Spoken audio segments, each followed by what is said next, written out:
આ કુતિયાણા તાલુકાનું માંડવા ગામ એમની મુખ્ય બજાર છે અને મુખ્ય બજારે માંડવા ગામ છે. આખે 3,000ની વસ્તી ધરાવતું ગામ છે અને મુખ્ય બજારે આ શ્રી હરિસિદ્ધિ માતાજીનું મંદિર આવેલું છે અને આ મંદિરની એકદમ બગલમાં આશરે 250 વર્ષ જૂનું પુરાણું આ પીપળાનું વૃક્ષ હતું, જે ખૂબ જ એક સાઈડ નમી જવાથી આ પીપળાનું વૃક્ષ છે આ ગમે ત્યારે આ પુરાણી મંદિર દેરીને નુકસાન કરે એવું હતું. તેવી જ આ માંડવાની સિદ્ધિ બજાર કે જ્યાં ઇલેક્ટ્રિકરણને પણ આ વૃક્ષ એની સાથે ગૂંથાયેલું હતું, એટલે આ વૃક્ષને આશરે 15 દિવસ પહેલાં ગામના જ કર્મચારીઓ તેમજ આગેવાનો દ્વારા આ પીપળાના વૃક્ષને ઉપરથી જે ઉતારી પાડી દીધેલું છે અને એમાં એક આજે છેલ્લા 15 દિવસથી આ એક ઘટના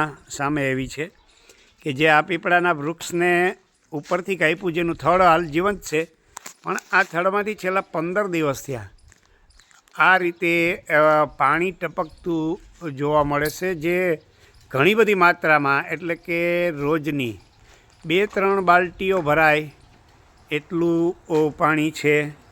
તો આની અંદરથી જો આ પદ્ધતિથી પાણી પડવાનું સતત આજે છેલ્લા 15 દિવસથી ચાલુ છે અને ધાર્મિક લોકો છે એ ધાર્મિક દ્રષ્ટિથી એક અલૌકિક પદ્ધતિથી વિચારે છે, પણ વૈજ્ઞાનિક દ્રષ્ટિએ જોઈએ તો પીપળો વૃક્ષ છે એ દિવસ દરમિયાન વધુમાં વધુ ઓક્સિજન મેળવતું વૃક્ષ છે, જે આપણા વેદ પુરાણોમાં પણ પીપળ વૃક્ષને શુભ માનવામાં આવે છે. એવા જ આજની આ ઘટનાને હું આપણી સમક્ષ એક ખાલી હિન્દુ લાગણીથી મૂકું છું. આમાં કોઈ પણ ભ્રમિત કરવાનો કે કોઈ વિષય જ નથી. ઓક્સિજન ખૂબ પ્રમાણમાં મેળવતું વૃક્ષ હોવાથી આ પીપળાનું વૃક્ષ છે એની અંદરથી સતત છેલ્લા 15 દિવસથી પાણી એક સાથે પડી રહ્યું છે, જે ખૂબ જ ઘટના કહેવાય. આમાં ઘણા બધા બુજુર્ગોને આપણે પૂછ્યું તો જો આ રીતે પાણી ટપકવાનું સતત ચાલુ જ છે, આપણે એવી ઘણી ઘટનાઓ જોઈ છે કે જે શિવલિંગ ઉપર સતત ટપકતું પાણી હોય, તો આ પણ એક એવી જ ઘટના છે કે કુદરતી રીતે અત્યારે નથી કોઈ ચોમાસું, આજે તારીખ 28/2/2026ના બપોરના મારા ખ્યાલથી લગભગ 12:30 વાગ્યા છે, એટલે કોઈ વરસાદી વાતાવરણ નથી, પણ આ એક કુદરતી ઘટના છે કે જે આ પીપળાના વૃક્ષને પોષણ આપતું મૂળ સુધીનું પાણી છે, જે ડાળીઓ કપાવવાથી આજે પણ અવિરત રહે છે. ખૂબ જ આ ઘટનાને એક શ્રદ્ધાથી, ધાર્મિક લાગણીથી અને ગામના જ વડીલ એવા બુજુર્ગોને પૂછવામાં આવ્યું તો આ કેટલા વર્ષ જૂનું ઝાડ હશે? 200 વર્ષ જેટલું. ગામના જે વયોવૃદ્ધ નાગરિકો છે એમને પૂછવામાં આવ્યું તો એમના દ્વારા કે 200 વર્ષ ઉપરથી પણ આ વૃક્ષ છે, પણ નમી જવાના કારણે.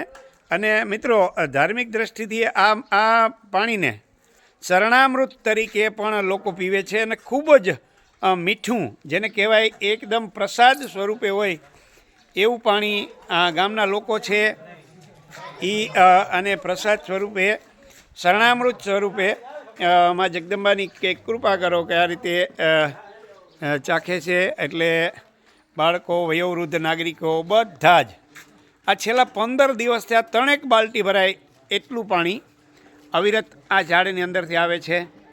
કોઈ આ વિડીયોને કોઈ ધાર્મિક પ્રચાર કે કોઈ શું કહેવાય, કોઈ ગ્રંથિને લઈને મૂકવામાં નથી આવતો, પણ એક હકીકતની ઘટના સ્વરૂપે હું આપની સમક્ષ રજૂ કરું છું. માંડવા ગામે જગમાલભાઈ વરુ, માજી સરપંચ, હાલ જિલ્લા પંચાયત. ખૂબ ખૂબ આભાર મિત્રો.